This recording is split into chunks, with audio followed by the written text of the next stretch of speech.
অনুব্রত মণ্ডলকে নিয়ে মমতা বন্দ্যোপাধ্যায় জেলে যাওয়ার সময় কি বলেছিলেন? যে একটা অনুব্রত মণ্ডল গিয়ে কিছু করতে পারবে না আমাদের। আমরা জেলায় জেলায় হাজার হাজার অনুব্রত মণ্ডলকে আমরা তৈরি করেছি। অর্থাৎ এই একটা অনুব্রত মণ্ডল পুলিশকে গালাগাল দিচ্ছে না, তার মা বোনকে অসম্মান করছে না।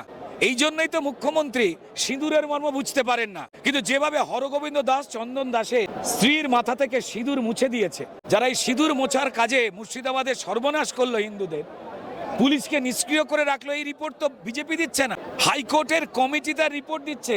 যার যে কমিটি রিপোর্ট দিচ্ছে সেখানে রাজ্য সরকারের মনোনীত লোকও রয়েছে। অনুব্রত মণ্ডলেরা বেসিক্যালি একা কেউ নয়, তৃণমূলের প্রত্যেক জেলায় জেলায় অনুব্রত মণ্ডল আছে।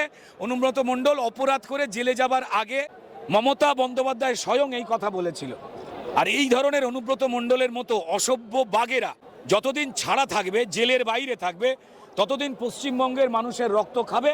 আর মাংসটা নিয়ে দেবে মমতা বন্দ্যোপাধ্যায়কে, গরিবের মাংসটা রান্না করে খাবার জন্য। বাংলা হান্টের আরো খবর দেখতে নজর রাখুন। বাংলা খবর মানেই বাংলা হান্ট।